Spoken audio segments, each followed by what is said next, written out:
at night.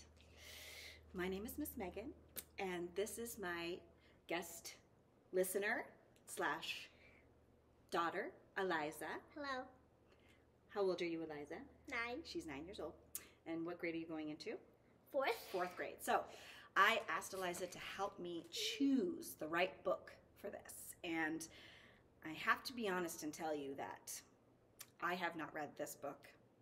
Neither have I. Normally I would pre-read a book before I read it to kiddos, but I happen to know that this is a good fit book for 4th graders, and Eliza really wanted to read it.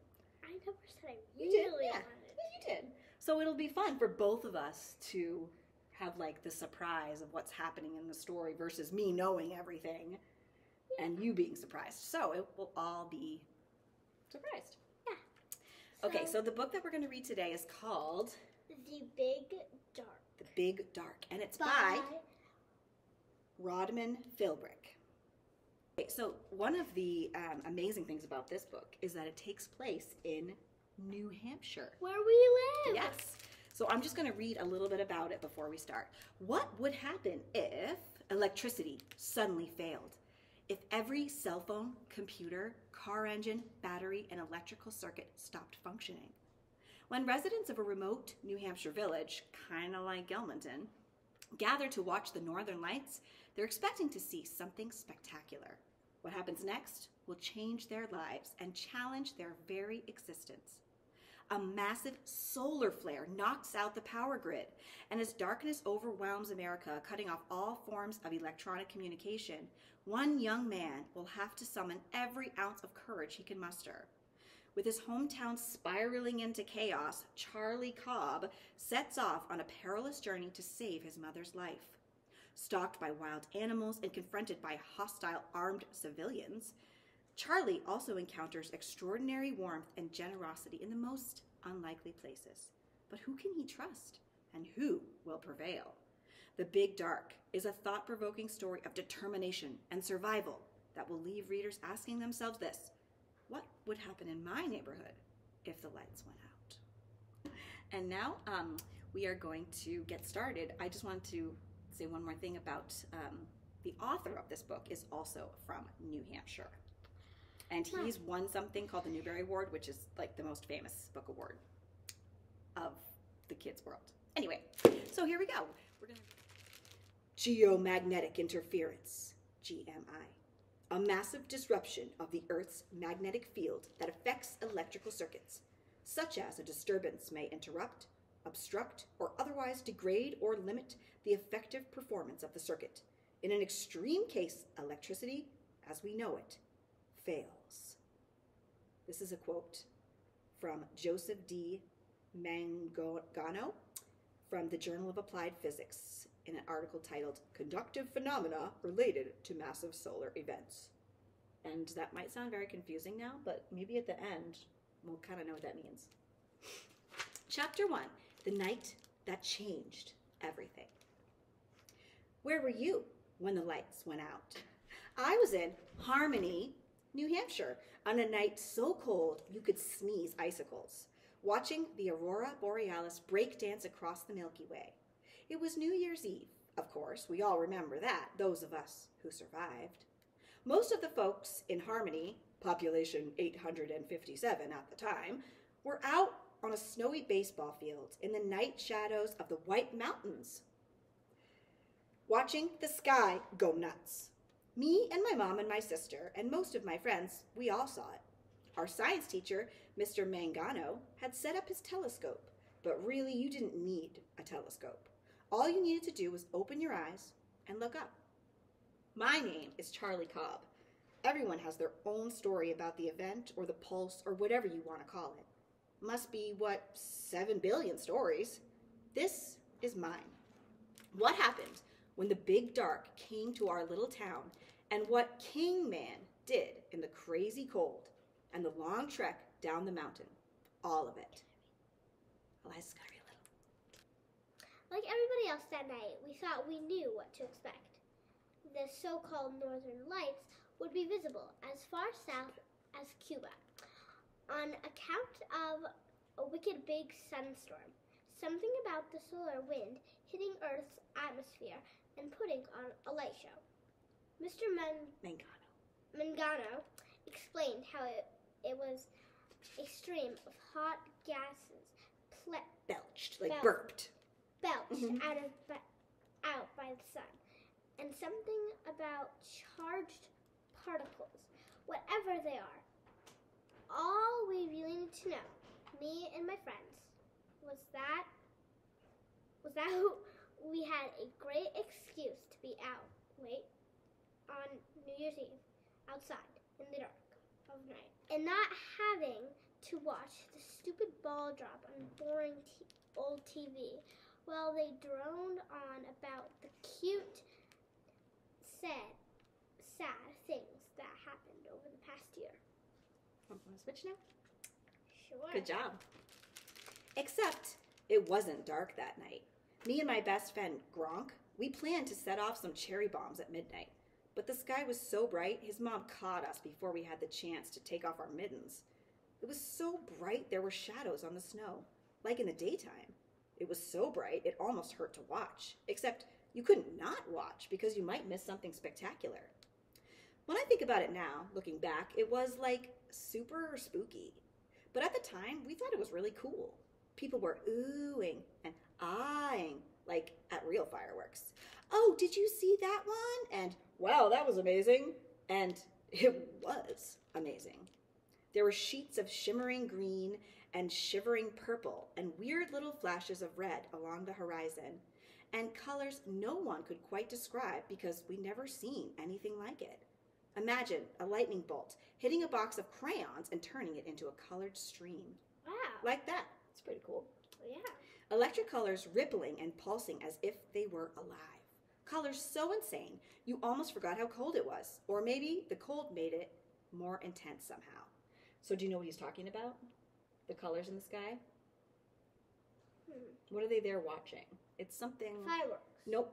They look like fireworks, though. They're called the Northern Lights. Oh, yeah, I've always wanted to see them. Me too. They're gorgeous. They're also called the Aurora Borealis. And I actually heard that you can see the Northern Lights from some places in New Hampshire sometimes, for real. Like I said, most of the folks in Harmony were out on the baseball field that night, watching the light show and trying to keep warm. Moms and dads and little kids in puffy snowsuits. Some of the cars and SUVs had been left running so the owners could duck in and get a blast from the heaters. Everybody seemed happy to be there, witnessing something strange and beautiful. When it got to be 10 minutes to midnight, somebody started shouting out a countdown, and we all joined in. 10 minutes to the new year. 9 minutes to the new year. Like that. We'd gotten to 7 minutes or so when it happened. A flash. Okay, more than a flash. Way more. A burst of light that filled the entire sky and whited out the stars, like the universe was trying to take a picture of planet Earth. I heard Mr. Mangano shout, "Close your eyes!" But it was too late. And for a couple of awful seconds, it was like I'd gone blind. But I wasn't blind at all. The lights had gone out. The lights from the sky, the pulsing northern lights, they were gone. And the red tail lights, and the soft dashboard lights from the cars and SUVs, and the lights from every house and building in Harmony, all suddenly switched off. It happened so fast that everybody gasped in surprise, and then some little kid started crying, and we could all hear his mother saying not to worry, it was just a blackout, a power failure like happened during the last snowstorm. "They'll fix it soon," she promised. Just then someone tugged on my sleeve, my sister, Rebecca, also known as Becca, or sometimes the Beckster. She's not quite a year younger than me, but we're both in the same grade because Becca is wicked smart. I mean, scary smart sometimes. Like she can figure out what I'm thinking. Or let me know what she's thinking without having to say so. It was too dark for me to see her face, but I could tell she was worried. "Charlie," she said in her husky voice, "my flashlight doesn't work. Something is wrong." Boy, was she right about that. Alright, so the next chapter 2, is beep beep. This wasn't a test. Let's see what this is. I'll start off this chapter. Okay. The thing with Becca's mini flashlight, the one she wears on a lanyard. Which is like a necklace thing that you put like cards on or keys or whatever. Huh. Like a ribbon necklace. Cool. It was a present from my dad when she was little to make her feel safer when she woke up with night terrors. It's like nightmares, night terrors. Yeah, but they're kind of worse. But yeah, same thing. Yeah. She hasn't had that kind of a nightmare in a long time, but she keeps the flashlight close. I would too if I were her. Yeah, totally. Probably it reminds her of her dad and all that. That's interesting. Her dad. What about It reminds her of Dad. But where is Dad? Why? Maybe he sounds like he's not there. I guess we'll find out more about that. Do you want to keep going? Read the next paragraph. At that moment, though, her flashlight was the least of our problems, because as everybody under just the electric grid that had gone down. Coffee break. Cars, trucks, generators, batteries, flashlights, tablets, all the phones, all the planes in the air, everything that used electricity had failed at exactly the same moment. Oh my gosh, so planes all failed at the same moment? What are going to happen to the planes? They're going to crash. And a lot of people... Oh gosh, this is bad. Like... What, you want me to a lot of people could get hurt in this. You want me to keep going and then you can switch off in a minute? Okay. Sure. It was like the entire world had been switched off. Of course, we didn't know that up in Harmony, not right away. It came to us gradual. That night it was the cars and the pickup trucks and SUVs. Those that were running quit and the rest wouldn't start. Turn the key, nothing happened. Every vehicle was dark and getting colder. What if somebody was in a rush? What if somebody was dying and somebody had to get there fast? It sounds like this is going to be a very bad situation, so I think a lot of people are going to be in trouble like that. Every vehicle was dark and getting colder by the moment, and people didn't know what was going on or how to get home. Some could walk home in the starlight, but others lived miles away, and like I said, it was cold enough to sneeze icicles. My family, we were lucky because our house was only a few blocks from the baseball field. First thing Mom said was, "Give me your hands, we have to stick together, understand?" All we really understood that night, me and Becca, was that the fun had stopped all of a sudden. One second it was party time under the northern lights. The next it was dark and cold and scary. Anyhow, Mom knew the way well enough to lead us home. Inside the house it was black as night. Mom told us to wait in the hall and then made her way to the kitchen. We could hear her stumbling a bit and opening and closing drawers. Next thing, her worried face was glowing in the light of a candle. "At least this works," she said. "Charlie, I'm putting you in charge of the wood stove. I'm going to place another candle on top of it so you can see, and you can load the stove and start a fire and keep it going." I could do that, even though my hands were shaking, and not just from the cold that was already starting to creep into the house, which was normally heated by oil, like most of the houses in North Country. Mom, she went back to the ball field with her candle and gathered up a bunch of the folks who were stranded and brought them to our place, where we all sat around in the glow of the wood stove. It was really late, but nobody wanted to fall asleep, not without knowing what would happen next. "It'll come back on," someone said, voice cracking in the dark. "Might take a day or two. Until then, we'll get by with the generators." A lot of folks in Harmony had generators. We did too, a good one. Supposed to come on automatically if the power failed. Except it hadn't come on. Never did. Wouldn't turn over. Wouldn't start. That's mostly what I remember about the first night, sitting around in the warmth of the wood stove with folks I sort of knew, but who were strangers, really. All of us scared, even the grown-ups. And it was the grown-ups who did most of the talking. "It was a flash. It did something. Knocked the power out." "Huh, that science teacher guy said something about a solar flare. That's why the sky was so crazy. I lived here all my life and never seen the northern lights like that." Someone else spoke up. "Power goes out, no big deal, right? Happens now and then."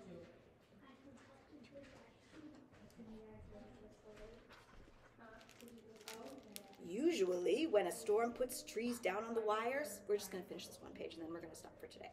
"Or maybe a transformer blows. But this is different. Batteries all dead? Car batteries, phone batteries, every kind of battery not functioning? It ain't right." No, sir, it ain't right. You know those annoying emergency alerts they do on TV and radio? Beep, beep, this is a test. If this was a real emergency, you would have been instructed to tune to a local station. Had anybody tried that? Tuning to a local station? Mom explained that we had an emergency alarm system radio in the kitchen, but it wasn't working. I went through all the double A's in my spare drawer. Either the batteries are dead or radio is or both. Somebody cursed. I'm not sure who. Mom said, kind but firm, not in front of the children, please. You want to curse the situation, be my guest, but do it outside. So, anybody want hot chocolate? I can heat some up on the wood stove. Can't make the radio work or fix your cars or explain what happened, but I can make hot chocolate. Thank you, Mrs. Cobb. We're a little stressed out is all. Understand. Understood. And please, call me Emma. Thanks, Emma, for coming out with that candle and finding us in the cold of night. Thanks for inviting us into your home, and thank you for the hot chocolate. But I haven't even made it yet. Well, thank you just the same. Took forever for the sun to rise, and for a time I worried maybe it wouldn't. Like maybe the sun had blinked out or blown itself up.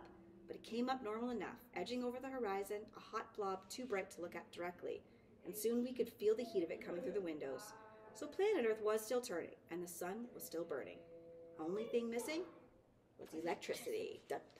And we're going to stop there for today. The next chapter. See you guys later. The next chapter is called The First Day After. All right, see you guys later.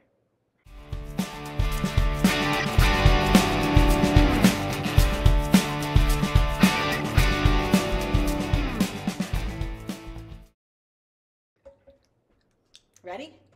No. Why not? Dun, dun, dun. Don't do that. We've got some new puppets. This one's my favorite. No, Mom, but can we redo that whole thing? No. And before I start... Mom. You started way too early. It was at 1 and then you started talking. We're going to read a few chapters today turned of... off. Is it still working? The Big Dark. Oh my goodness, Harmony! Harmony! The story takes place in a place called Harmony, New Hampshire. Oh my goodness. I know. Can we just... And nothing. To... And not... I'm a clam. Okay. I am a clam. No, Clam. don't.